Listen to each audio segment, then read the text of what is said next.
The news came down early this morning on a Tuesday morning in Columbus that coaching legend Urban Meyer is stepping down at The Ohio State University after 7 seasons. Meyer will coach the Rose Bowl against the Washington Huskies, winning another Big Ten championship for a second consecutive year here for Ohio State. I'll be on the line here at Mark Rogers TV, the voice of college football, for the next period of time, talking with those who cover Ohio State football. And we're happy to be joined by Steve Hellwagon from Bucknuts. Joins us from 247's platform for Ohio State football. Steve, how you doing today? I'm doing good, doing good. It's been a long day, I'll say that. I bet. So I do greatly appreciate you taking some time here later in the day when the gas tank's probably near empty after covering this story and sharing with a bunch of media outlets and now finally ours. So you found out with the rest of us probably about as soon as anyone did. And what was your initial thought and reaction? Well, I think in a lot of people's mind, this was something that was imminent. I think that you think about what Urban Meyer has been through, and particularly the health situation and everything else, that this was a situation that was probably coming down the pike and headed for some type of resolution. In recent weeks, he'd been asked any number of times to clarify his status for the rest of this year, for 2019 going forward, and he always just kind of sloughed it off. He would give you a one word or a one sentence answer that he was good or I plan to coach, but it was nothing defiant, nothing very assertive, nothing that assured you that it was definitely going to be what you figured it would be, that, oh, yes, I'm definitely coming back next year. He never once said that. So I think in the minds of a lot of people it was left open-ended, and today we gained that closure. Finally, we know that after the Rose Bowl that Urban Meyer will be gone as the head coach at Ohio State. Yeah, so and I'm going to take 1 second and get rid of the absolutely. noise in the background. So again, we got Steve Hellwagon on the line from Bucknuts, the 247 platform for Ohio State football. Hopefully we will have time to take your calls later. We have somebody calling the line right now, 860-325-3687. But I've got Steve lined up along with Claire Crawford and Tony Gerdeman from the Ozone. So Steve, how much of this decision do you think is tied directly to the health issue, and how much of it goes back to Zach Day? And that's obviously conjecture and speculation, but what would be your guesstimate? Well, I think the turmoil and the adversity, everything that he faced prior to the season, the suspension, all the stress that accompanied that may have helped exacerbate his health situation. Maybe that's an oversimplification. This is something that he's been dealing with for 20 years, a cyst on his brain or his skull. And he had surgery in 2014 to try and address it. But again, the problems continue to crop up. This year, he said even last year when they beat Penn State in that thrilling game in Columbus is when he first started feeling some twinges from it. And it's been ongoing since then. And really, I think late in the season, a number of the different media outlets were reporting about what kind of pain he was in. One of the good friends he has in the media is Pete Thamel with Yahoo Sports currently. And it was the day after the Maryland game, which was an overtime win for Ohio State, where a lot of the day was spent watching Urban in agony, basically on the sideline. Pete Thamel came out and tried to portray him as a sympathetic figure, a person in deep pain, and began to question the long-term stability of him coaching at Ohio State. So that was just over 2 weeks ago when those stories really started to surface. So from that point on, it's been kind of a watch or a vigil, I suppose, in Columbus for when and if they would get any kind of further clarity on this situation. And now today, obviously, it came to fruition, and Coach Meyer will be stepping aside after the Rose Bowl, and it'll be Ryan Day taking over as the head coach going forward after that.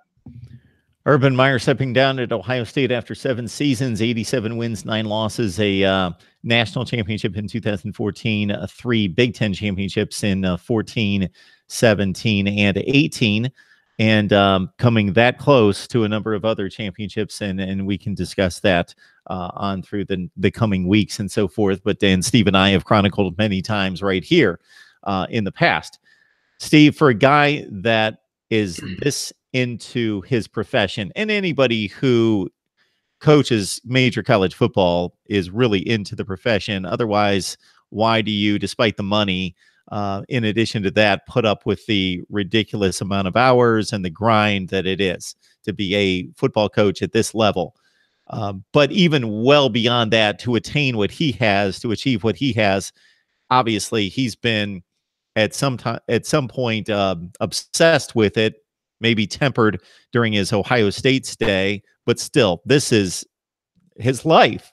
So I would think that this physical issue, and then whatever the speculation is about the Zach Day situation or the Zach Smith situation and how that plays into it, that this has to be an excruciatingly difficult decision for him to make, even if it's a black and white decision that the health issue is this, you need to step down. That this is what he does. This guy is gunning. This is his dream job, and he has it, and he has this thing rolling, and he has to step off the train.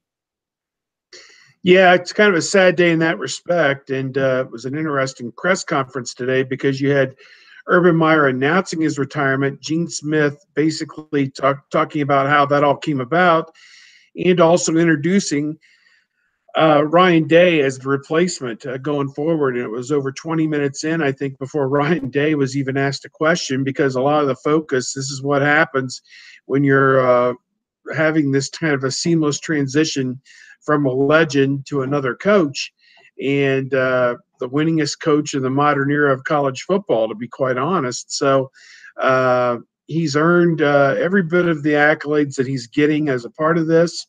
And, you know, it is a sad day, I think, for him and for his family that he is stepping away. But the bigger issue is his health. And I think he joked at the beginning of his remarks that it was the second birthday of his grandson, Troy, and that his daughter is also expecting another child after that. So he's got so much more life to live and so many more things to enjoy. And you just look at it and you say, there's more to life than just your job or coaching or whatever it may be. And it's important, I think, going forward that he lives a healthy and happy life and is able to get the treatment he needs.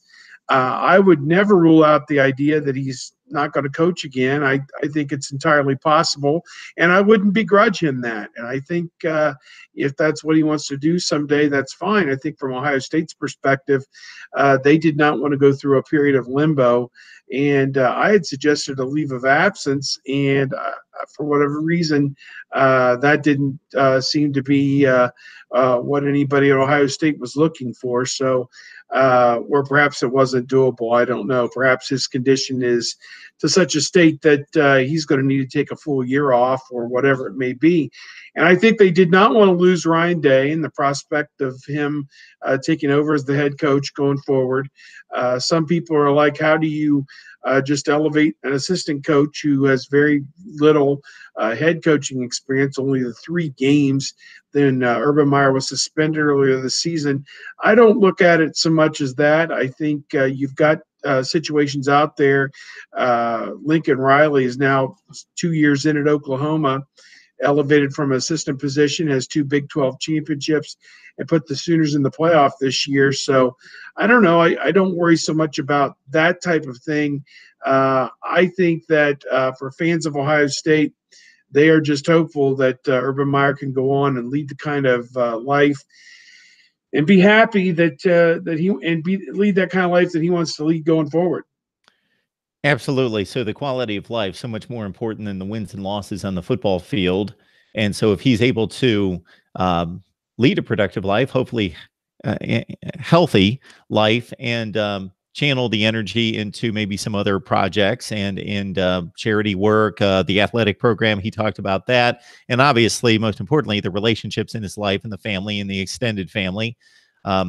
There's always a question when somebody is this successful and this ingrained in a competitive just fishbowl that this is, as either an athlete, which of course we know that the end of their tenure is pretty brief because of the physical portion of it, but for a coach that usually extends past the age of 54, if he's going to have issues channeling that competitive fire into something else and being able to exercise that. Yeah, no question about it. It is rare to see somebody that holds a job at this level of that type of a school for such a long period of time. 7 years. I'm sure he could have coached another 4 or 5 years had he been healthy, no question about it. I don't know that he was going to go another 10 years or that he needed to go another 10 years, but I think he would have liked to have brought home another national championship at Ohio State. That's obviously not going to be the case. They're going to play in the Rose Bowl against Washington, which will be his last game, at least as the Ohio State coach. And then from there, I guess we'll see what direction his treatment and his health takes him. I think that Ohio State fans are understanding, I guess, of the situation. I think from a stability standpoint, now was the time to make this transition. This was about as smooth and seamless a transition, I think, as you're ever going to see in a college football program. And, perhaps now's the time for Ryan Day to pick up the ball and run with it. But, again, Urban Meyer has been nothing short of sensational in his entire time as a head coach. Bowling Green, Utah, Florida, Ohio State, and, done nothing but the best. And 3 national championships. He and Nick Saban, the only 2 coaches in history to win the championship at 2 different schools. And that says a lot right there in and of itself. We have Steve Hellwagon on the line from Bucknuts. It's the 247 Sports platform for Ohio State athletics, where he is a Big Ten senior writer. Steve, by any reasonable measurement, and you just alluded to it, Urban Meyer was extremely successful at all the stops. Frank Leahy, Newt Rockne, the only coaches in history with a higher winning percentage, and that winning percentage is even 6 or 7 points higher at Ohio State, pushing 91%, 85% overall. It's astounding. And then if you discard what those 2 gentlemen accomplished because it's just a different game and look post-World War II, he is the winningest by percentage coach in college football, modern day college football, the last 75 or 80 years. That's just an astounding statement when you just make it in those terms. So by any reasonable measurement, and I'm underlining the word reasonable, he has been a great success. His Ohio State tenure, though, has been slightly marred, and I'm just talking on the field, by what could have been. It could have been overwhelmingly dominant. There were just a couple near misses that cost them from being able to complete great seasons. Yeah, you're talking about Michigan State in 2013, the Big Ten championship. They got there 12-0. That cost them, obviously, the Big Ten championship, a shot in the final BCS national championship game, which they would have been in good shape, certainly to want to play in that game undefeated. 2015, they had many of the remnants of the 2014 national championship team, Ezekiel Elliott, Joey Bosa. They lose a game at home to Michigan State that year. I think 17-14 was the final score, and just a terrible game all the way around. It was kind of a rainy day, and everything's on track, and it just to be, and they had probably most country, but did not make the playoff in 2015. Got in there in 2016, lost to Clemson. 2017, obviously, did not make the playoff after winning the Big Ten championship. Had a terrible loss at Iowa that kind of held them back last year, and this year a terrible loss to Purdue on the road. even margins had been a little bit different in those two lopsided losses. Maybe some things would have been different. Maybe they could have gotten into one of the two playoffs either last year or this year. But you look at it and you say, yeah, some missed opportunities and whatever. 2014, however, was a magical season for Ohio State. Had the early loss to Virginia Tech, then went on a rampage, double overtime at Penn State, beat a top 10 Michigan State team on the road. Then you lose J.T. Barrett. You beat Wisconsin 59-0 as a point underdog in the Big Ten championship game. That's one of the most astounding results I think you'll ever see. Upset Alabama in the Sugar Bowl behind 21-6 to start that 2-35, and then it was almost anticlimactic. They're playing the Heisman Trophy winner, Marcus Mariota in Oregon, and defeat them in the national championship game 42-20, and it was really never much in doubt that game. So I don't know, so many positives. A few what could have been. I think 54-4 against Big Ten teams.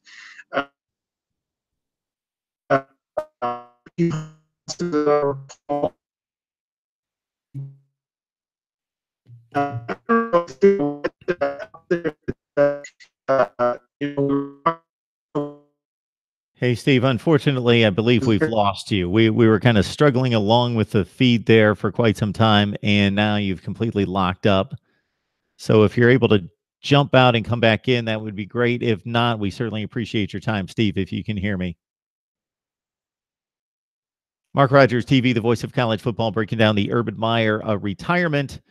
And obviously, after 7 seasons at Ohio State, that will culminate with a Rose Bowl appearance. Urban Meyer's first Rose Bowl appearance. Of course, he coached at Florida, a number of BCS championship games there, too, in fact. A BCS appearance for Utah against Pitt. That was in the Fiesta Bowl. And with Ohio State, nothing but BCS or what are now called New Year's Six Bowl appearances at Ohio State. Therefore, the situation is that he's never coached in the Rose Bowl, but certainly gained everything else that you could imagine in college football. I believe this is Claire Crawford calling in.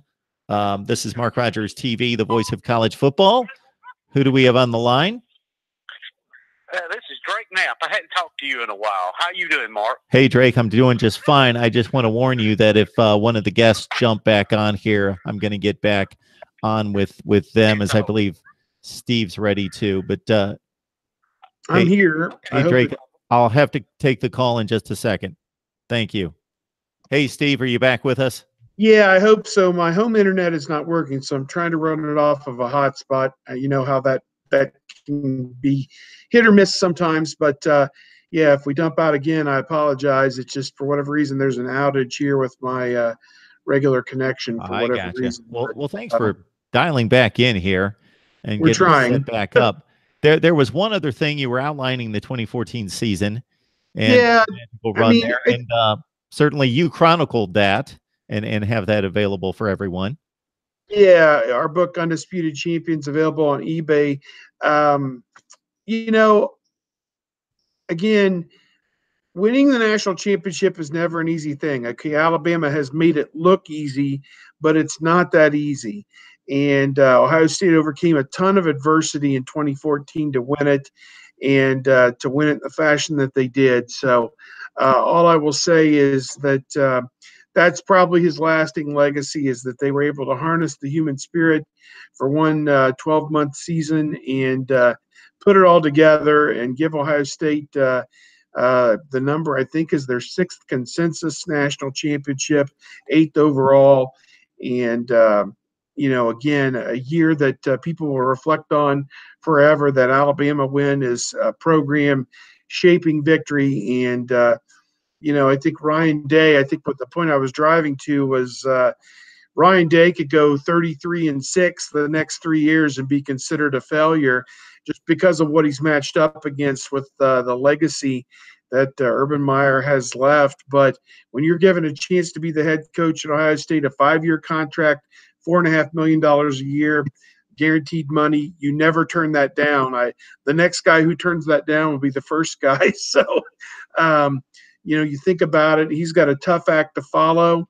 But I think what Gene Smith was thinking about was the machinery and everything that Urban Meyer put in place with Mickey Marotti, the strength coach and the right-hand man, Mark Pantoni, the recruiting coordinator, the assistant coaches, and everything else. Gene Smith said there are 70 people employed inside the football facility. Now, they may not all be full-time football people.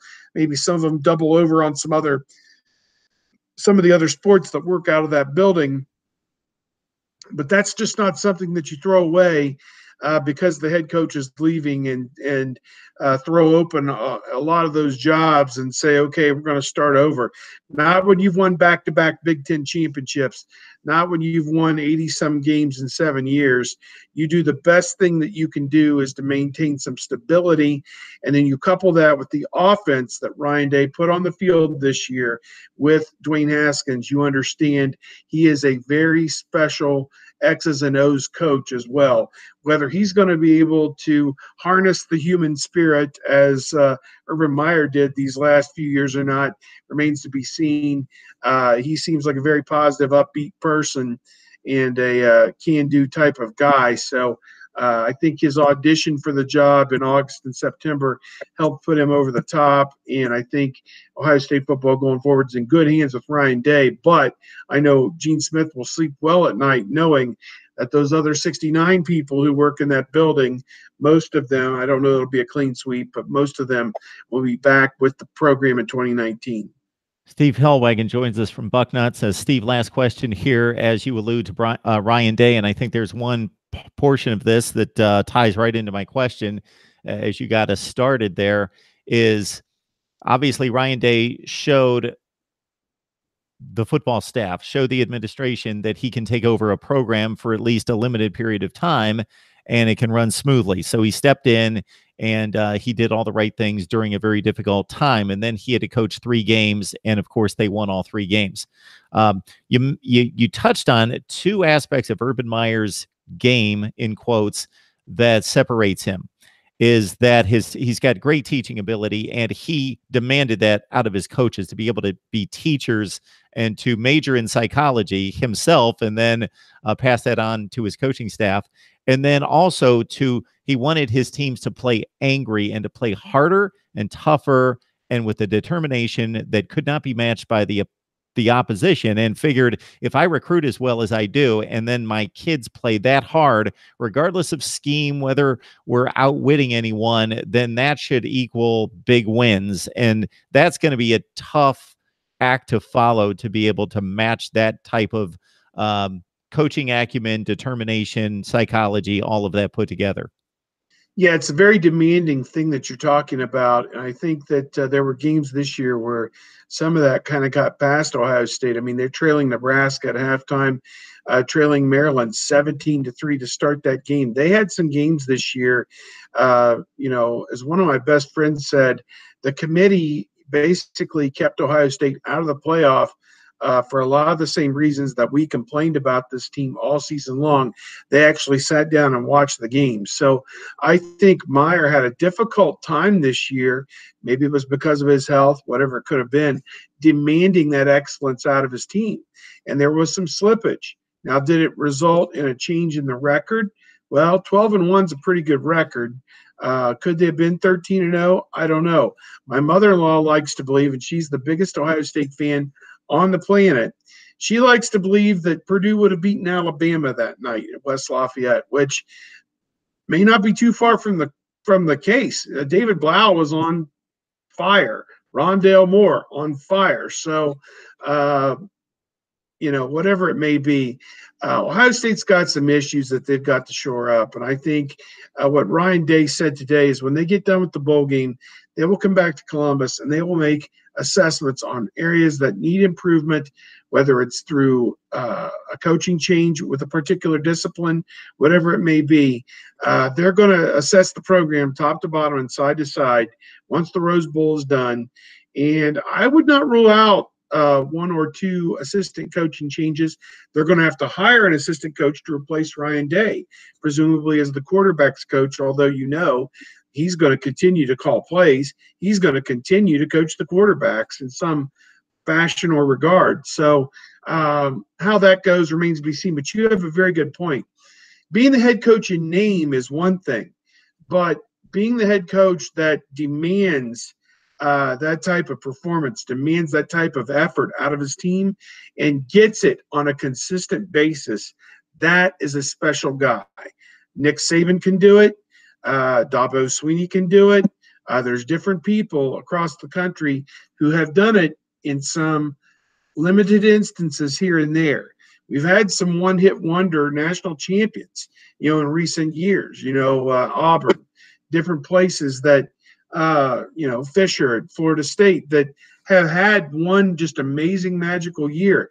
But to have this type of excellence over a 7-year period, and really back to his Florida days, I guess it'd be a 13-year period, 6 there and 7 at Ohio State, is almost uncanny. So he's got a tough act to follow, no question about it.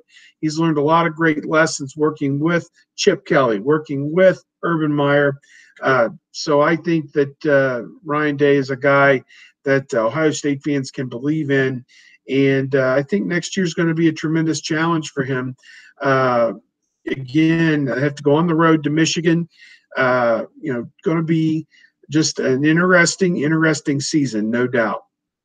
Yeah, I think some people out there shortchange the consistency of winning. It's astounding when you really let the numbers sink in of the 0 and 1 and 2 loss seasons over and over and over and over, which for Ohio State actually even go back to the latter portion of the Jim Tressel age, in which you well know, if you take out the Luke Fickell year, that you go back to 2005, and the Big Ten record for Ohio State every year has either been 0 or 1 loss in the Big Ten. Yeah. Since 2005. They've been a machine. There's no question about it. Meyer, his 7 teams all won division championships. They were ineligible for the conference championship his first year, but the league said you can still call yourself the division champion because you were undefeated, which was a nice thing. I don't know. It is a very difficult act to follow. Ohio State fans, this is when Ohio State needs you the most, I guess, is what I think going forward in 2019. Anybody can be a fan when things are going great. It's when there's been a transition, there's been a change, there's been a changing of the guard in this instance, and you just wonder that, this is when Ryan Day and the coaches he has on his staff and the players. I mean, I looked at the 2 deep today, Mark, and, Haskins is kind of on the fence. I think Draymond Jones is gone. I think Michael Jordan, the offensive lineman, is probably gone. There may be 1 or 2 others who would contemplate it. Haskins is probably in that group. I think all things equal, he would have come back. But in the last 3 games, he's thrown for 1,300 yards and accounted for 17 touchdowns in 3 games. Almost 6 touchdowns a game he's accounted for in the last 3 games, running and throwing, and thrown for 1,300 yards, 433-yard average per game the last 3 games, Maryland, Michigan, and Northwestern. And so he's got a very difficult decision on his hands. He's in New York City this weekend for the Heisman Trophy ceremony. I envision it'll be Kyler Murray or Tua Tagovailoa winning the Heisman, and Dwayne probably finishing 3rd, but his numbers were every bit as good as anybody else's. And then get through the finals week next week and begin preparation to play Washington, the last game in the Rose Bowl. And Dwayne has said when he gets back from the Rose Bowl, he will sit down with Ryan Day, possibly Urban Meyer and whoever else, and try and chart out what his future plans are. His family very much believes in education. He'd have a chance to come back and get his degree. But when you're one of the top 10 picks in the NFL draft, which Kuiper and some of them are starting to think he could be, it's kind of hard to turn down that situation to set your whole family up for life. So going to be interesting. He loves college football. He loves play. I know Maryland, a New Jersey guy, who went to high school in Maryland, loves Ohio State, and is finding it hard to extricate himself from Ohio State. But it is what it is, and I think whether he's back or not, Ohio State will still be in the thick of this thing a year from now. Okay, we encourage everyone to check out Steve's work at bucknuts.com, 247 sports platform for Ohio State athletics. Steve, we appreciate the time. Know that you've got not only this, but a lot of basketball to look over as well, and it never stops. Yep. All right, Mark. Take Thank care. you so much, Steve. Have a great night. Again, Steve Hellwagon. It doesn't get much better in regards to experience and tenure in covering the Ohio State football beat. We're going to be joined here in the next second or two by Claire Crawford from Claire has called me twice. Unfortunately, she is not going to be able to join us via internet. So she's going to call in, and I'm going to send her a text, as I just did, to let her know that it's the coast is clear. She's called in twice. I thought it was all set for her to call in, but she can now call in, and we'll talk Urban Meyer. The number here is 860-325-3687. When we've got a gap, we've got Tony Gerdeman from the Ozone stopping by a little bit later to give us his perspective on Urban Meyer. Of course, this is Mark Rogers TV, the voice of college football. We come your way each and every day talking college football, and this is, of course, the story of the day, and in many ways, the story of the year in college football. We will talk a ton of playoffs. We will talk a ton of bowl matchups, and I try to line up as many bowl matchups over here as possible, as we do have fortunately, I think this worked out for us, where I have all the helmets for the playoff participants on the top shelf. Bama, Oklahoma, Clemson, Notre Dame. And then I've got Ohio State and Washington matched up in the Rose Bowl. I've got Wisconsin, Miami, and Florida and Michigan. I believe this is going to be Claire joining us. This is, of course, Mark Rogers TV, the voice of college football. Claire, you on the line? I am. I am so sorry about that. The timing just didn't work out the first couple tries. How you doing tonight? No worries.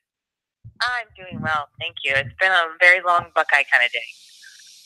Yeah, so surprising and shocking would not quite be the words, because there were certainly indications both from the issues in the summer and the health issues reported throughout the season that this could be coming, but there were also those reports that, okay, that could be believed, that there were plans put in place, but not for the immediate transition, for maybe a year from now, and for maybe that to be announced here in the next several days, and that Ryan Day would take over a year from now. But this is certainly something that you forecasted a few months ago.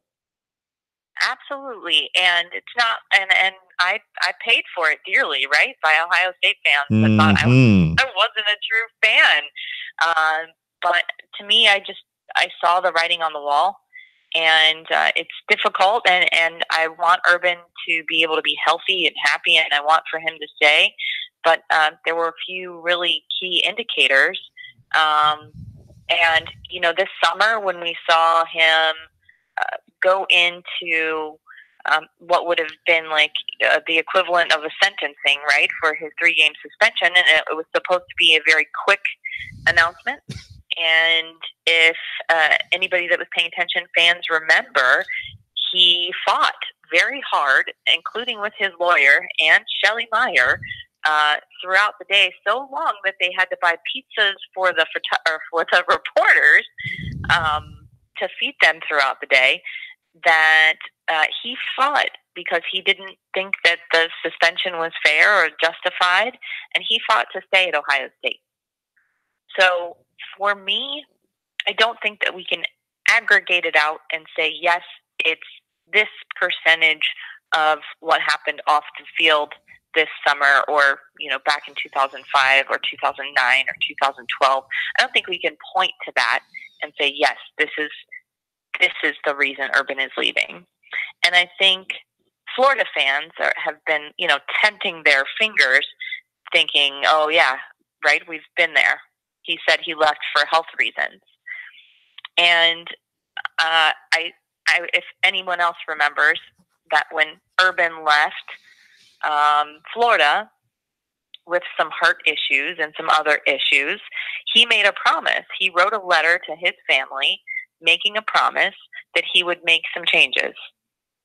And if that ever changed, then he would hang it up. And it made him a better coach.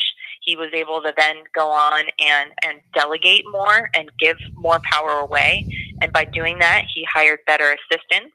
And by doing that, it made for a better staff, a better team, a better program, and more balance. If any college football coach can have balance with work and life, it created better balance. And I think at this point, it is just seems to have caught up with him. Yeah, so based on comments that he would make on a regular basis from week to week in the news conferences, not this particular season, but over the course of his stay at Ohio State, I certainly saw a difference between the way he talked about games. He still had a strong competitive fire and spirit and passion for winning. You can't succeed at a place like Ohio State and only lose 9 games in 7 years, and for that not to be the case. But I think he definitely displayed that he was taking that contract seriously, and he was fulfilling it. And that was asked of him, especially when the health issues came up over the past couple months, and he responded in turn that I've been held to this. I'm eating my square meals each day. I'm getting at least sufficient rest for, again, let's frame it in the context of a big-time college football coach's daily grind. Right. And I'm hitting the treadmill when they're forcing me to each day. And I'm doing all those things. So, and it seemed as though there were times in which he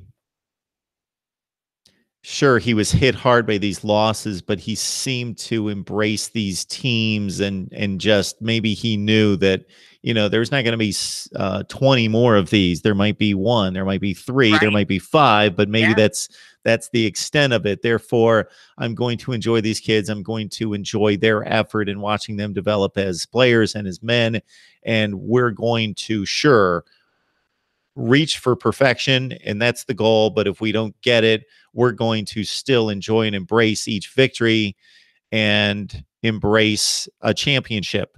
And we're not going to let anyone tell us you only won the Big Ten championship, you didn't get to the playoff, and let that define us. We're going to embrace the success and enjoy it more so than the Florida stop. Absolutely. And he set that expectation, and I think that was all the more important when the college football playoff really rolled out. There's a sign hanging in the Woody Hayes that says "Get to Indy," and it's a focus that they have. It's a major goal of theirs, and to win the Big Ten and to get to the Big Ten and to win the Big Ten is their first and foremost goal. And he's been successful in that throughout his career. And anything past that is unfortunately up to a committee. And, with the loss at Purdue, it has set them outside of the boundaries of what the committee deems appropriate to put them in the playoff. And they have to go then. And, it seems such a hard pill to swallow. And I know how this feels, and I feel like you and I have even had this conversation before, that the Rose Bowl is a consolation prize. And as a true college football fan, and I know there have to be folks on the live chat right now that are absolutely skewering me for saying that I should be excited about this Rose Bowl, or it should be a consolation. But as a pure college football fan and someone who's loved college football my entire life, and I love college football history, the Rose Bowl is the mecca. And it's difficult for me not to be excited about it. So that was well stated. Thank you. If you grew up, as I did, in the Midwest in particular, and I'm not going to speak for those people on the West Coast, because I think they're not individually, but as a whole, the football does not mean nearly as much to them as it does to the folks in the Midwest. Couple that with the state of the weather on January 1st, typically in the Midwest, versus what you find in LA and the rest of the West Coast, most of the West Coast, that there was just something magical about a dreary, dark, when kickoff would roll around 5:15, 5:30, and it's already dark and gloomy, and it's probably 18 degrees outside in the Midwest, but you could turn that television on and see the San Gabriels over the backstretch of the stadium and see that beautiful Rose Bowl field and see the scarlet and gray on the field versus USC or whomever the team was. And yes, that was, for us growing up, that was the ultimate goal, was to win the Big Ten championship. And you knew you punched your ticket to the Rose Bowl, and that was the ultimate. And of course, winning a national championship, that was sometimes part of it back then. And I know that we're living in a different time, but at times it was, the AP had a national championship, and at times the way to get there was through the Rose Bowl. So again, and I think it's just part of it is nostalgia, and I hope that the players will kind of run through some of that and understand how important this is for them. And I can imagine it's difficult as a senior or as someone that's thinking about moving on to the next level, to the NFL, to gamble that, to play in one more game, to say, what does this mean to me? What does this mean to my future? I'm sure that's a very difficult decision, and we've seen players more and more opt out of those bowl games, and typically it's not very popular with the fan bases to do so. Me personally, I think if I had the chance to play another college football game with my brothers, I would. But you can't speak for everyone. So I'm sure that a lot of these guys want to go out and put their full effort into winning this game and showing the committee what they missed out on. I also have to think, regardless of class, it's got to be difficult. It's one thing to miss out on the playoffs or the postseason in whatever sport it is, but that is a tangible formula. So regardless of the outcome, you know that you miss the playoffs if you're in pick the sport because of the result on the field, even if you feel as though you were good enough to get there. In this situation, those 13 people said that we weren't as good as that other team, even though our record's just as good and we won a conference championship. And why do they leave us out? That has to be difficult to bounce back from and then say, okay, what does this game mean to me? I'm from Florida. I'm from wherever, or I'm from Ohio. What does this game mean to me? And there's a de-emphasis on this game as opposed to what it was 10 years ago or 20 years ago. And I think that's a sad state of affairs because there's such a hyper focus on the playoffs, but they are the playoffs and they will determine the national champion, that there's just this chasm between number 4 and number 5 that the rest of the games lose significance and have in this playoff. Yeah, like you said, it's got to be difficult, but knowing the caliber of player that they bring into these major programs and knowing the caliber of players specifically at Ohio State, that they are competitive, they do have pride, they do have a sense of community and brotherhood through this program. And Urban Meyer has really mentioned several times about how much love is going on in this team for each other. You got to think that if your brother is a senior, you want to send him out the best way possible. Or if you want to make an impact for those looking at you at the NFL, this is your chance to shine. When it doesn't matter as much, you have as much to prove right now as you do when everything is on the line. And Urban Meyer's postseason record, both in championship settings and also just major bowl games, is astounding. It's remarkable.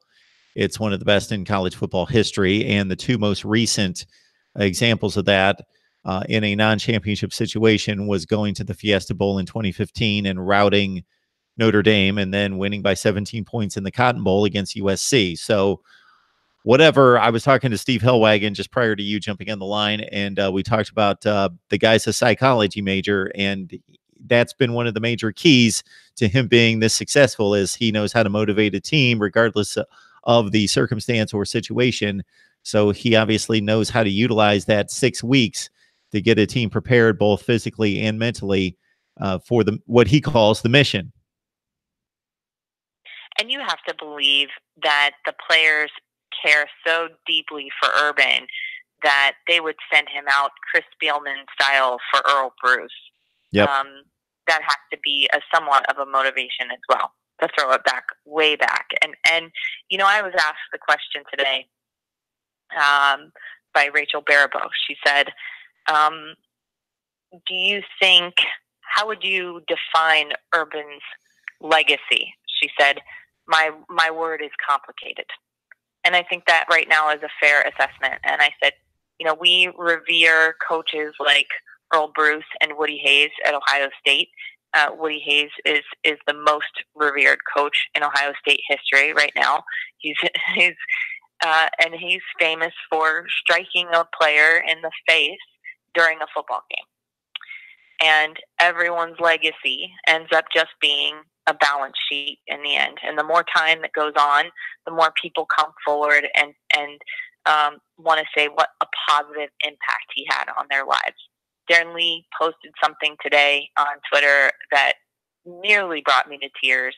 And it was just a moment between he and Urban about how proud Urban was of Darren Lee and who he became exactly who he thought he could be. And if you just kind of aggregate all the lives that he's touched and then all the lives that those young men went on to go touch, you have to believe that in the end it's going to be a positive legacy. Claire, this is why I bring you on here. I'll run down the stats and the championship games and the near misses, and I'll put all that into context. I hope as well as just about anyone, but you bring the human aspect to the table much better than I can most of the time. So Ryan Day obviously had his audition for 3 games. And in addition to the 3 games, obviously throughout training camp, once it was announced that Urban would need to be removed from the program for 3 weeks or so. So it's a good situation in which you're bringing in a coach that you know fits the situation, both as a play caller and offensive coordinator, but also as a interim head coach, at least, being very successful during that short stint, even though Urban was right there with his hand in the mix, I'm sure. So what else gives you confidence that Ryan Day is going to be successful at Ohio State? Sure. Well, Ryan Day has a really interesting resume. He has really great connections through the NFL with San Francisco and Philadelphia, and he's got some great quarterbacks on his resume. We've seen Dwayne Haskins break 27 records while at Ohio State under Ryan Day's tutelage. And obviously, Dwayne Haskins is a very special player. We can't deny him that. But Ryan Day does a fantastic job with development. And Urban Meyer mentioned that he is an amazing recruiter, and he's only going to be able to have more time to do that now that some of the offensive play calling will be most likely off of his plate. So I'm most excited about him being a great recruiter. I'm most excited about hearing things like the players really like him, that he's good with the guys in the program, that he fits the program. And I'm very sure that I'm not the first person to do it today, or I won't be the last, to liken it to a Lincoln Riley, Bob Stoops situation. And it's working out well for Lincoln Riley. And I think it's going to be similar with Ryan Day. I was really impressed with what he was able to accomplish in those 3 games, and how seamless it was, and how humble he was, and how willing he is to learn. So there's always going to be a transition period, but I'm excited about his potential. I normally am one that's a little bit skeptical, but I think that Urban mentioned today during the press conference that he would have had a much harder time stepping aside and retiring if he thought that Ohio State was in a bad place, or if he thought that he was not leaving Ohio State in good hands. And I think he truly believes in Ryan Day and his ability to lead this team on to success. Will Urban Meyer ever coach again? No, I don't think so. And it's not because I don't want him to. I think that was probably part of the deal. We watched Shelley Meyer become very emotional after the Michigan win, and you watched him find her, up from ramp, and the rest of his family, and she was more emotional than I've ever seen her after a football game. And we watched Urban then in the press conference post game get choked up and emotional, more emotional than I've ever seen him. And again, that was really a tipping point for me to think, this is it. There is no other reason for them to be this emotional after. And it was hard fought, obviously, but there have been 7 of those, right? Yeah. This one stuck out special for some reason. I think they both knew at that point that this was the last one.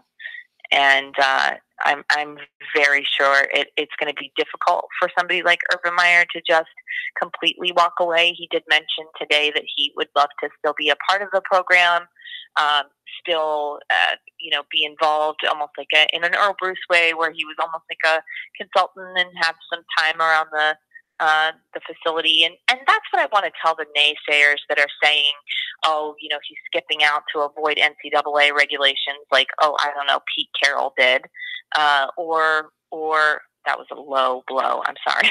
That was nasty. That's what happened. Or it's what happened. Yeah. And people who are saying, it's because of this, and there's more that's going to happen with Zach Smith. And I think Zach Smith is going to continue to have to fight the battle that he's fighting, but I don't think Urban would even bring any more potential harm to a program if he thought or knew NCAA regulations and sanctions were coming, and then stick close to the program. I just don't see that. Just the fact that he wants to stay in Columbus. It's not, as much as I love my hometown, Ohio State is one of the greatest things about it, and that just falls pretty short after that. So I truly believe if he thought he would be a detriment to Ohio State, or if he thought there were more sanctions coming under his watch, he wouldn't be close to the program. Claire, in painting the scene post Michigan and the emotions there displayed by both Urban and mostly Shelley Meyer, as you mentioned, and then before that, me trying to shape and contrast your depiction of the human side versus what the legacy says, and we haven't spent a whole lot of time on that because I just think it's so obvious. And the only other perspective I brought up to Steve Hellwagon was, the near misses have been the only detriment to that. What could be just jaw-dropping sheer dominance with a couple more wins in the legacy. But getting back to that scene following that game and going 7-0 against Michigan, we can drop all the other numbers. And if we just go with 7-0 against Michigan, and maybe Ohio State fans take that a little bit for granted right now, but maybe 15 years from now, if it's what it was, let's say in the 1990s, 15 years from now, there are going to be a whole lot of people saying, that guy, remember that guy? Remember when Urban Meyer was the head coach and we never lost to Michigan? That's going to happen someday. I don't think it's fully appreciated now, but it's going to happen someday. I'd say maybe only the really young Ohio State fans are feeling that way because you and I have lived through the 90s. Yeah. My son's one of them.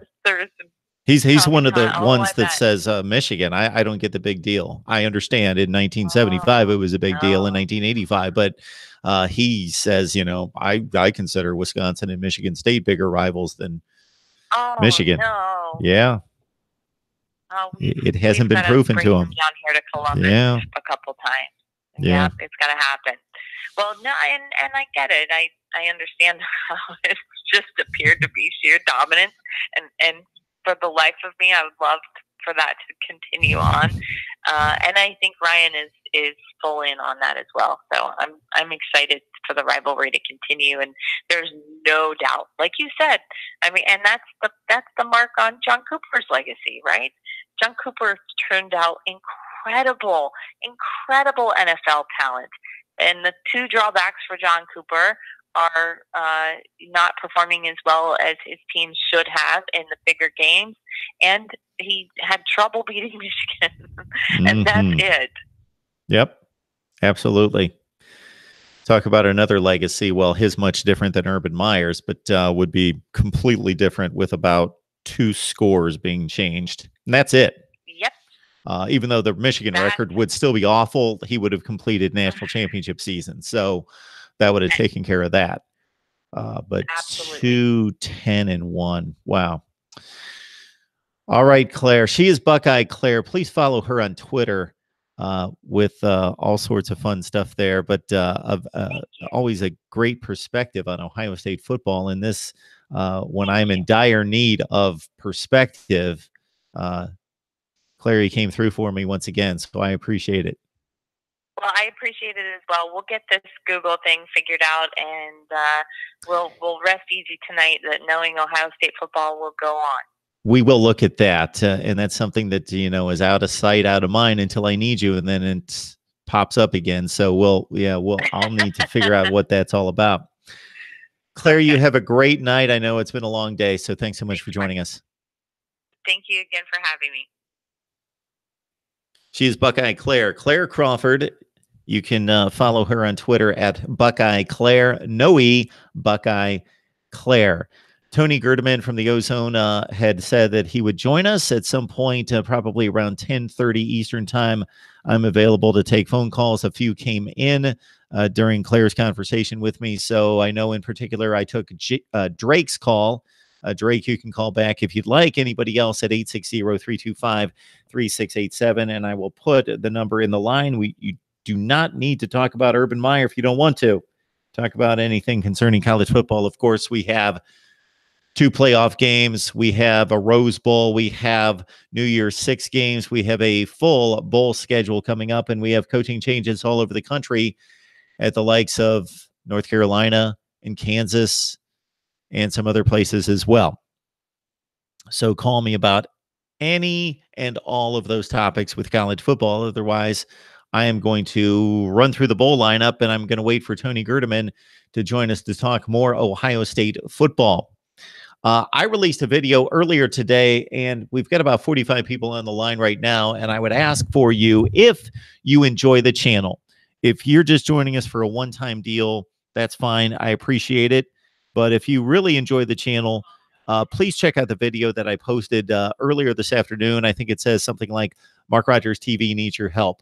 Just watch that video, breeze through it, and I'm asking for a call to help right there. And if you feel so moved, please respond. If not, no worries right there. We're here to talk college football, and I totally get that. Whomever just called, for some reason, the line dropped. So please call back at 860-325-3687. Otherwise, I'm going to go through the bowl games. And I was making a list of the 10 bowl games that I thought were the 10 best. I have also been asked by, I believe Buckeye State Sports asked me to rank Urban Meyer's 10 greatest games. So I'll need to get to work on that. Hopefully, we can take this phone call. This is Mark Rogers TV, the voice of college football. Who's on the line? Hi there. This is Deep Barat, and I was curious if you can kind of talk a little bit about the recruiting cycle since like the early signing date is coming on, and kind of where you think the top recruits in the country are going to end up, particularly, I guess, the quarterbacks and running backs, and also kind of what you think the top 5 recruiting classes would be as well. That would be kind of cool. All right, very good. Well, thank you so much for the call. Directly right now, we've got Tony Gerdeman from the Ozone jumping on the line, but we will address your question as soon as we get done with our conversation with Tony. But I appreciate you jumping on the line here and asking the question. I have one quick question for you. How long have you been watching? Not tonight. How long overall have you been watching?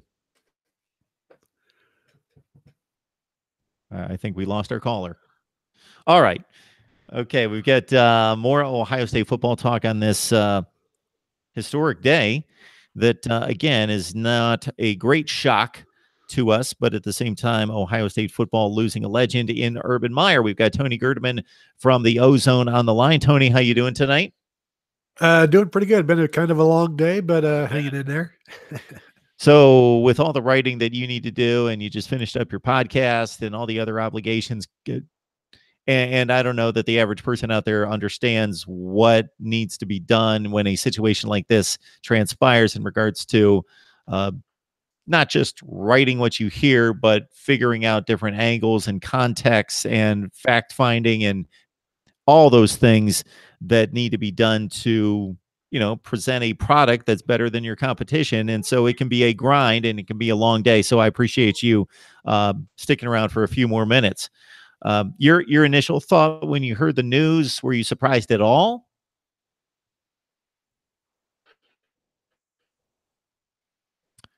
Uh-oh. Hey, Tony, you with us? This morning. Hey, Tony, if you can hear me, I think we've lost you. And if you want to jump out and come right. Hey, Tony, do you want to give it one click out and jump right back in? It's like extremely slow.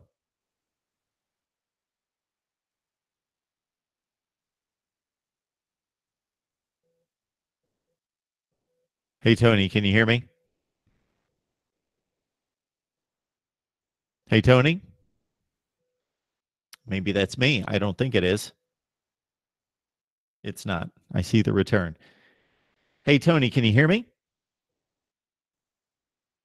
Unfortunately, I think Tony's not able to hear us. Hopefully he'll recognize that and jump out and come right back in. All right. In the meantime, I'm going to check out the live chat. And I know that a bunch of people called in the meantime, but we've got Tony Gerdeman hopefully on the line from the Ozone. And then we'll take a couple phone calls. And at some point, it's been a long day for me too.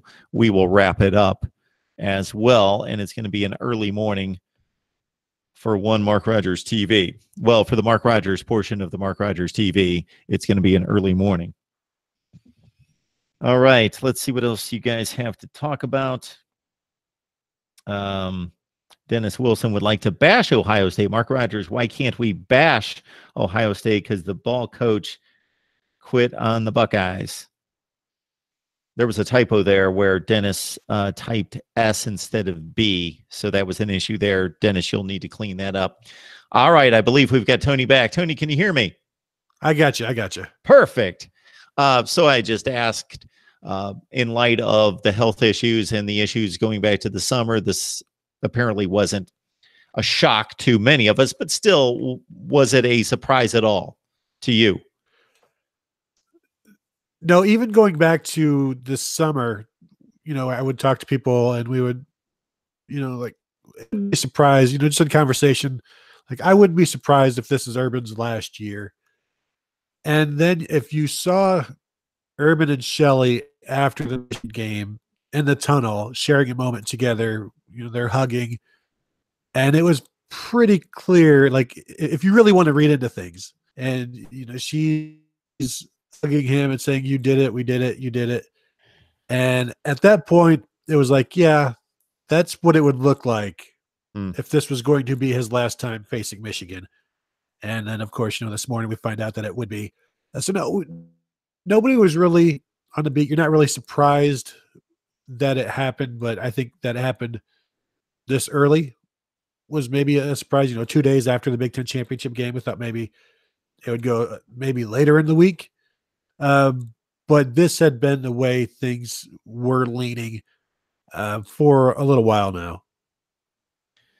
So I was buying the version of the story that it would play out that he would come back for one other season, groom Ryan Day, and then Ryan Day would take over the following season. That's what I was buying into, and that's why this was a bit of a surprise to me, but certainly not a stunner. Yeah, and that's kind of what threw a little hiccup in all of this is that the report came out that from, I think, Football Scoop or something, where they would, like you said, Urban would coach one more year, which went counter to other things we had been hearing. So, you weigh him, and I guess maybe he could have done it one more year. So if they lose to Michigan, he probably does it one more year. You don't want to go out with a loss to Michigan, but with everything falling the way it did, and one of the things Urban talked about on Tuesday was the program is in a good spot right now. A lot like Bob Stoops and Lincoln Riley. When Bob Stoops handed it off, he liked where everything was. And so Urban felt good about doing it now. And I guess, why not, basically? Yeah, because regardless of what he would have said between now and opening day next year, there would be large speculation, even if there was a plan in place to succeed him with Ryan Day after one more season, or even if he would have said, hey, I'm going to coach this football team for as long as I possibly can, considering everything that had happened health-wise and otherwise, that wouldn't necessarily have helped the recruiting situation, which he spoke to during the news conference. Yeah, and he wanted to get this done before signing day. The early signing day is coming up in a few weeks. He didn't want to, I guess, dupe those kids into signing and then be like, I'm going to step down. Sorry, and didn't want to deal with that. There's, that's not great PR for the university. So there was that sped up his timeline. He said today. So you get that taken care of. Yeah, I mean, there's just a lot of different factors that weighed in that caused him to, I guess, push everything up. And so that's another reason why it was a little bit of a surprise that it happened this early. And then, we find the decision as to this year being the last year, next year being the last year. But I guess Ryan Day got a pretty good crash course this season on being the Ohio State head coach. So maybe that also allowed Urban Meyer to step aside and not have to give him a full year of, being the guy in waiting. Tony, I know it's been a long day, speaking of Ryan as well, but it's been a long day. And therefore, I just want to hit you with one topic, and you can take this in whatever direction. And that's the legacy question. And for me, I hate having sports discussions and debates where just the one big number's thrown out, regardless of whether you're talking Super Bowl winning quarterbacks, greatest quarterbacks of all time. I'll use that as an example. People just throw out 5, and that's all we judge this player by, this coach by, is a championship number, especially in college football, where if you miss the playoffs in the NFL, you've got nobody to blame but yourself. If you miss the playoffs in college football, as Urban Meyer and Ohio State has the last 2 years and in 2015, yes, you can blame yourself, because if you're perfect, you're going to make it. But we know that I think the numbers 15 out of the 20 that have made it have not been perfect. Therefore, you're leaving it up to a committee, and the committee has not been kind to Ohio State the last 2 years. And with that glossy record and the one national championship, man, I just look at that 7-year run and I just feel, wow, what could have been? Yeah, even starting with 2012, when if Gene Smith had not allowed his team to go to the bowl game in 2011, Ohio State is playing Notre Dame in 2012 for a national title. And imagine Urban Meyer's first year at Ohio State, they go 12-0 or 13-0, win a national title. You'd have the Big Ten championship game in there as well, but they would have felt pretty good about that one. And, he didn't lose his first Big Ten conference regular season game until his fourth year at Ohio State. And the 2015 season was his first regular season Big Ten loss. I mean, that's some Bobby Bowden ACC Florida State stuff right there. When they dominated for years and years and years. We talked about his legacy on my podcast tonight, and the one thing that I didn't even mention that is probably his legacy, other than like the 7-0 against Michigan and a national title, is what he did for the Big Ten. He raised the entire Big Ten up, not to necessarily Ohio State's level, but everybody else had to raise their level, and they had to start spending their money. Northwestern with their facilities and all of these different programs bettering themselves because of a standard that he brought in. And you think back to when Jim Tressel was at Ohio State and Mark D'Antonio was at Michigan State, and there was, we're doing enough. The thought was, we're doing enough as we are, and however it ends up at the end of the season is fine. Urban Meyer comes in and he's like, his immediate target is Alabama. That's what he's looking at. And so he raises Ohio State standards. Other teams' programs raise their standards. Michigan State makes the playoffs in 2015. And all of these different programs are better off for having Urban Meyer in the Big Ten. And they may not recognize that. They may not want to admit it. But look at the level of coaches in the league now compared to when he was here or before he arrived. And, now coaches, every schools are paying their coaches. Jeff Brom, Purdue keeps Jeff Brom. Scott Frost goes to Nebraska. He's going to be a lifer there, you would think. So all of these different guys, these different coaches that have been brought in, and really before Urban Meyer arrived, that was one of the downfalls of the Big Ten, was the lack of coaches. That was what separated the SEC from everybody else. Is they had the coaches, they paid for them, they paid for the programs. Urban Meyer comes in, and obviously the Big Ten Network was a huge, part of that as well. But he caused everybody to raise their standard, and you're seeing the benefits of that. You saw it last year. You see it. You see it every year where, maybe the records may not always show it, but the programs are being built up, and the facilities, and now these schools can go and recruit national or where they haven't before because they have more stuff to show off. They're on national TV every week. Every Big Ten game since, practically 2007, for over a decade now, is on national TV. So there is a lot to sell now, and they weren't selling it as hard before Urban Meyer arrived. It's a great point about his influence beyond Columbus. And the influence there was pretty considerable with the Big Ten championships in 2014, 17, and 18, and of course near misses, and you could award them the 2012 in all practicality as a 4-4 conference team in Wisconsin went on and won the Big Ten championship as Ohio State at 8-0 sat home, as Tony alluded to, and that could have been a championship game that would have actually pitted them against not Alabama, against Notre Dame, who was 12-0 that season.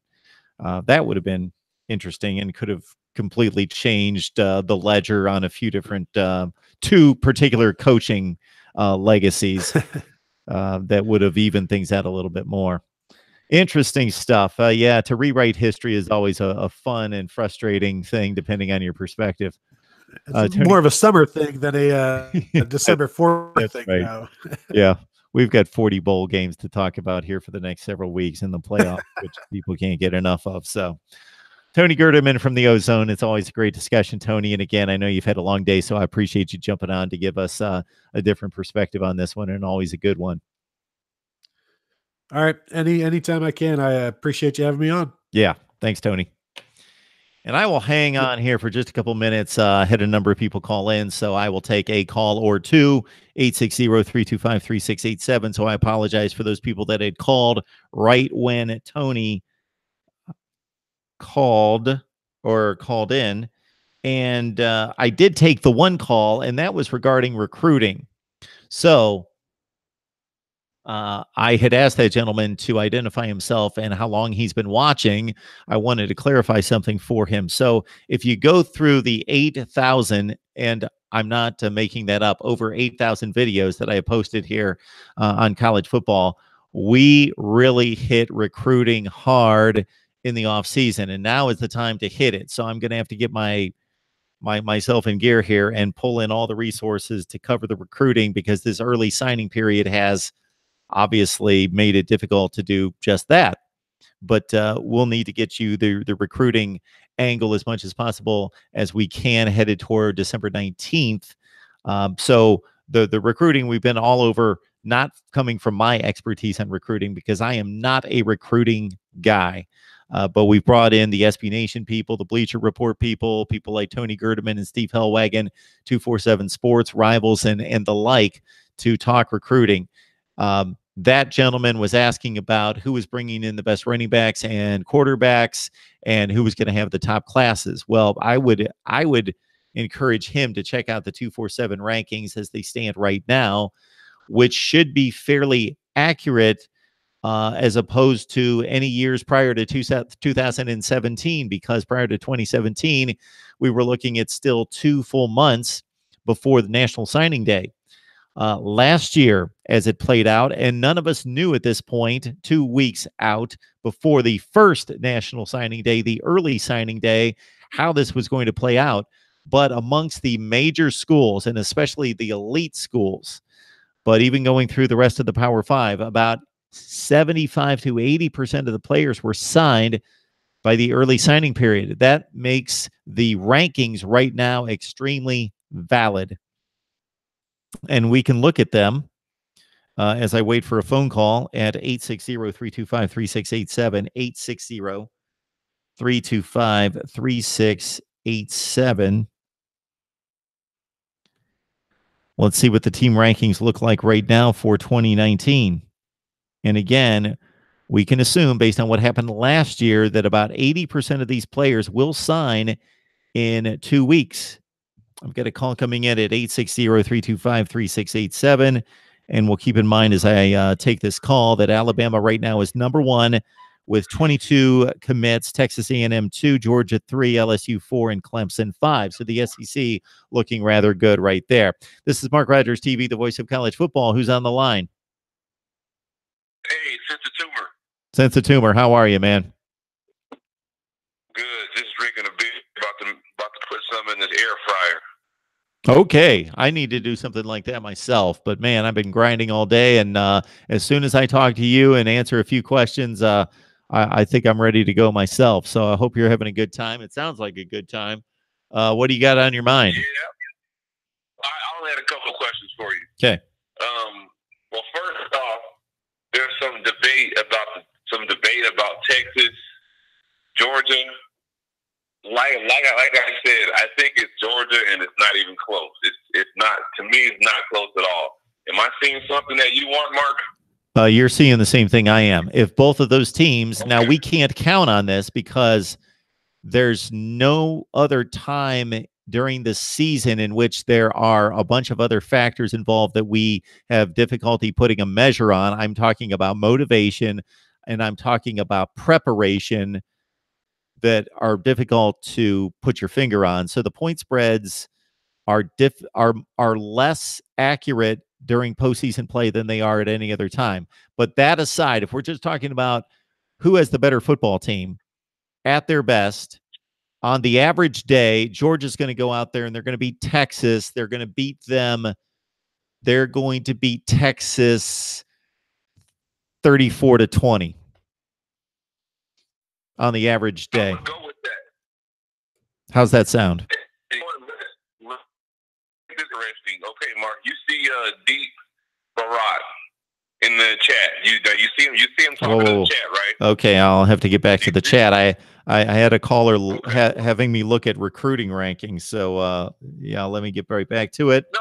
He's good. He's a big Texas fan. He's good. He's cool. Yeah. So because I'm sure, and he's sure. So let's just do this. Georgia loses, I'll call in and I'll apologize and say, Deep, you were right.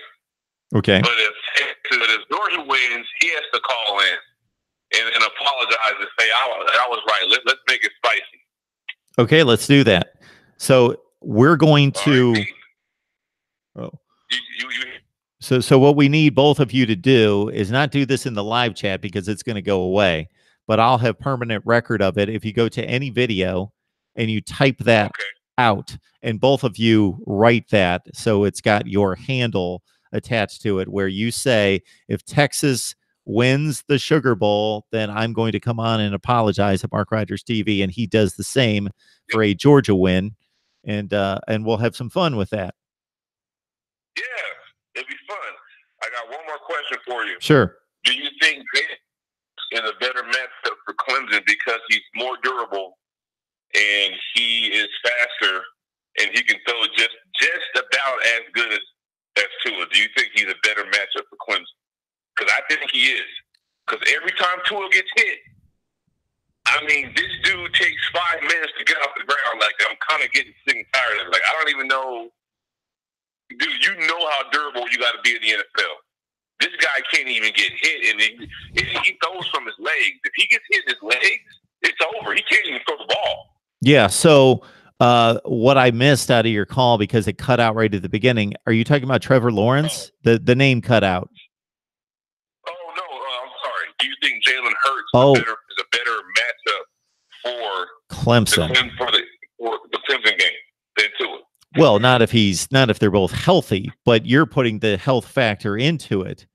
And so, yes, what's the probability that Jalen Hurts will make it through the game and be healthy and effective the entire game versus Tua? Well, Jalen Hurts has done it for 30 games and not shown one issue with getting hobbled up or hurt in any way.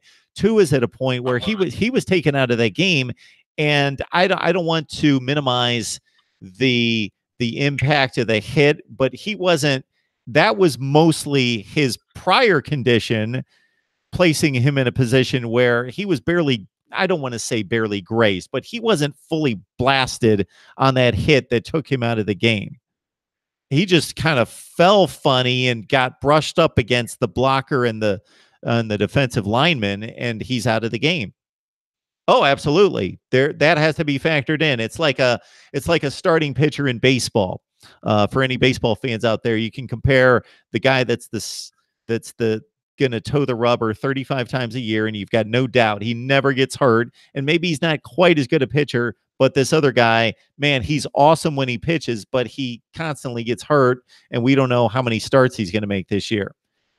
We could place the same analogy. If we knew Tua was going to be out there, going to be healthy and make it through the entire game, I still say he's the better quarterback, but we don't know that. And with Jalen Hurts, sure, anybody can get hurt at any time, but it's very unlikely after this kid played 30 games against an SEC schedule that he's going to get hurt. He seems to be rock solid physically. And the reason why I say that is because, let's be honest, the Bama O-line is not going to block Clemson every single drive. Like, nope. I'm a Bama fan, but I'm not going to say something crazy like that. It's obvious they're going to get through eventually. Tua, and I don't know if you noticed Christian Wilkins, but like he did that Boston College quarterback, how he tackled him. Yeah. He took him just landed on him. Like, that's right. All his weight. That's right. I mean, to me that was dirty. You know, but so I just think that Jalen's to me, to beat Clemson, you got to throw on a run. You ain't sitting in that pocket unless you got like a New England Patriots offensive line or something. I hear you. No, it's a good point that you make.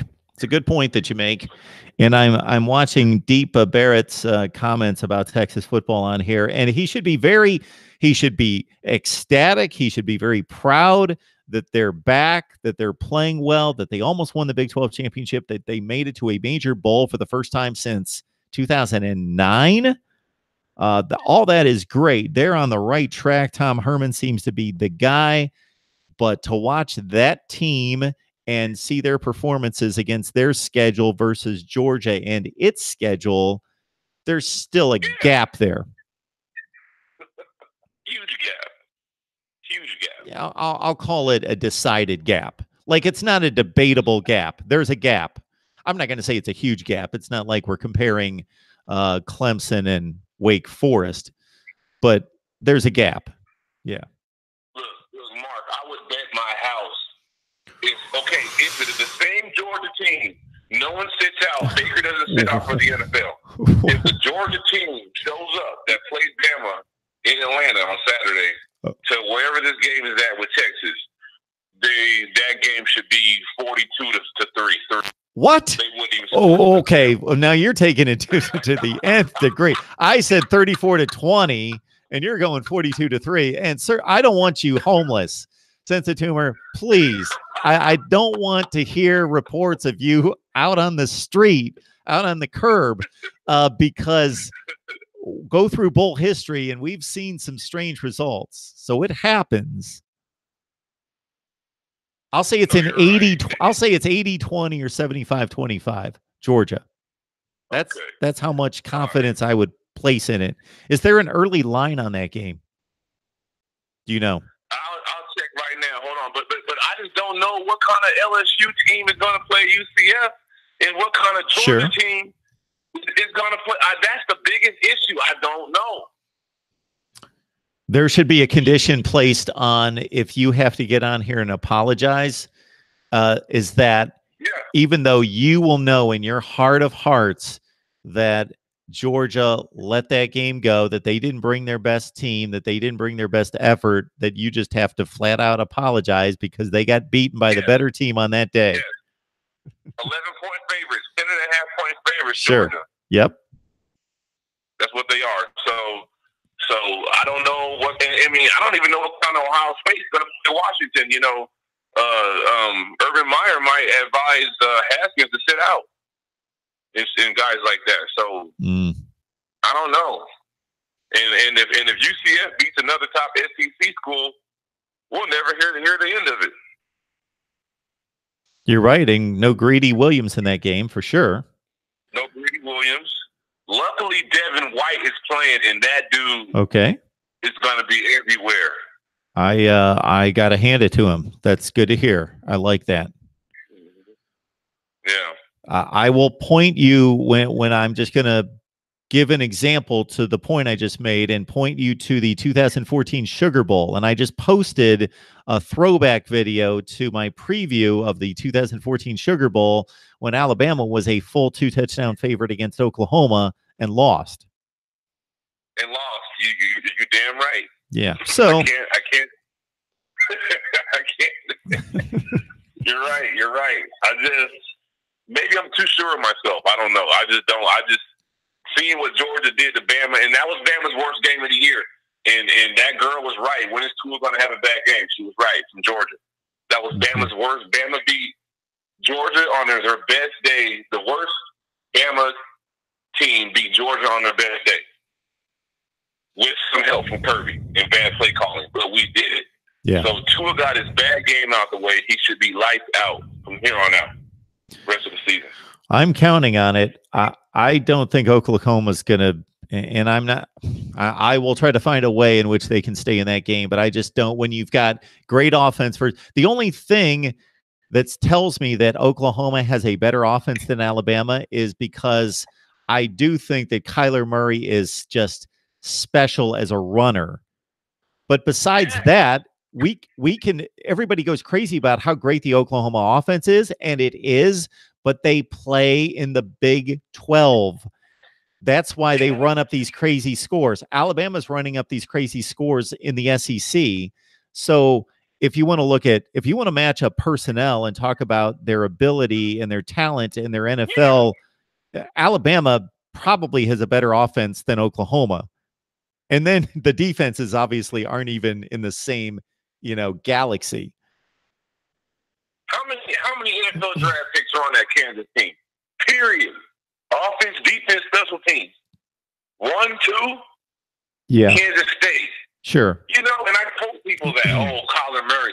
I I mean, I don't know how smart you got to be a Heisman voter, but if you can't see that Tua is lighting up future NFL draft picks and Kyler Murray's lighting up future State Farm insurance agents, you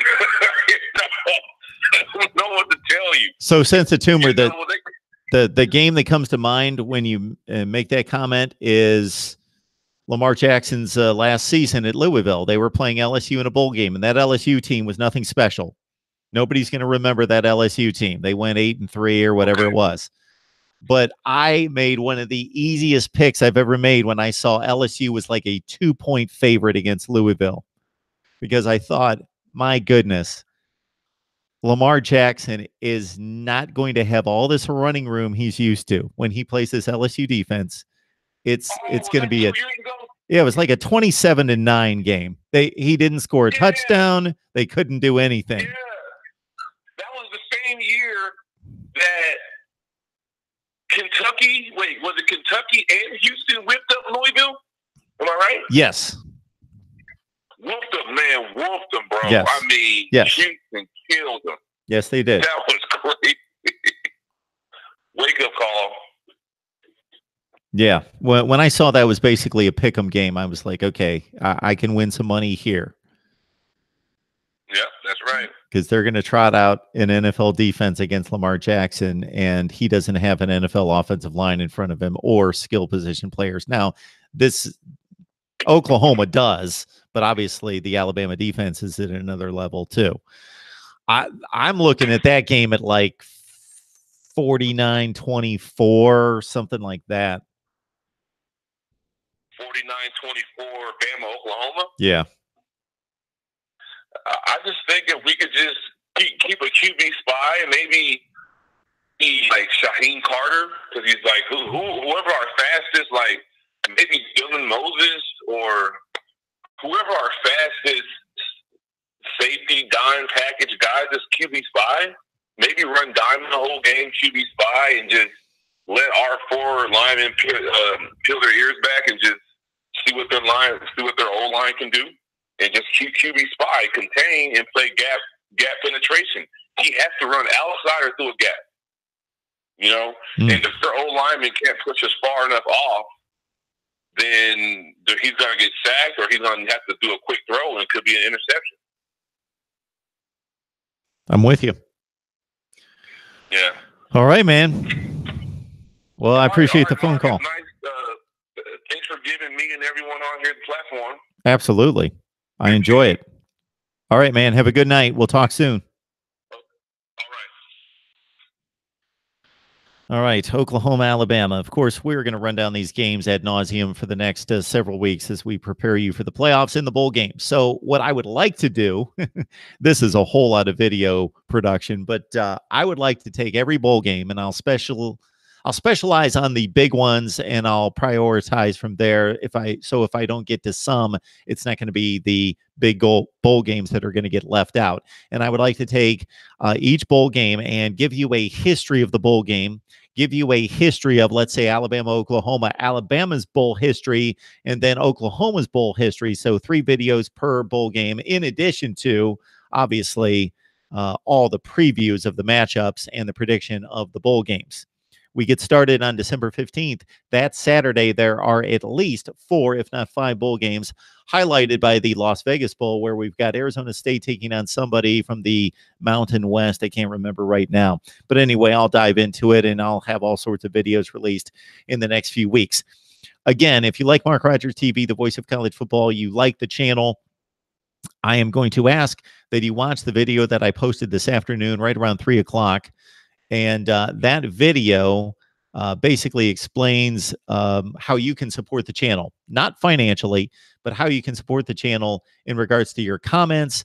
I am not at a place where I can tell you why the comments are going to help so much, but please watch the video. And basically, if you don't want to watch the video at 6 minutes long, I can tell you right now, go to any of the comments section on any of the videos, or to Twitter or Facebook or Instagram, and leave your comment and just let me know what you think of the channel. Good or bad. I'm not going to use the bad comments, but you can leave them. I enjoy that feedback as well. But this is for people that support the channel. leave your comments about what you like about the channel, why it brings value. And I'm going to be using those comments for a project that I'm working on that, believe me, is helping this channel, will help save the channel. Let me phrase it that way. That's about all I can say right now. So I appreciate your support and your help, and please do that for me when you get a chance. Thanks so much for joining us tonight. I am going to get to work on these college football playoff games and all the bowl games and all the prep and the previews and the predictions. And let's see, I'm going to work on that for the next few days. I guess we can fire up a live stream on Friday, Saturday. We've got nothing on Saturday but the Army-Navy game, but I'll be jumping on with a live stream, and I will let you know with a notification when that is going to be sometime this weekend, Friday and or Saturday, plus all the college football playoff talk and the bowl game prep as well, right here at Mark Rogers TV, the voice of college football.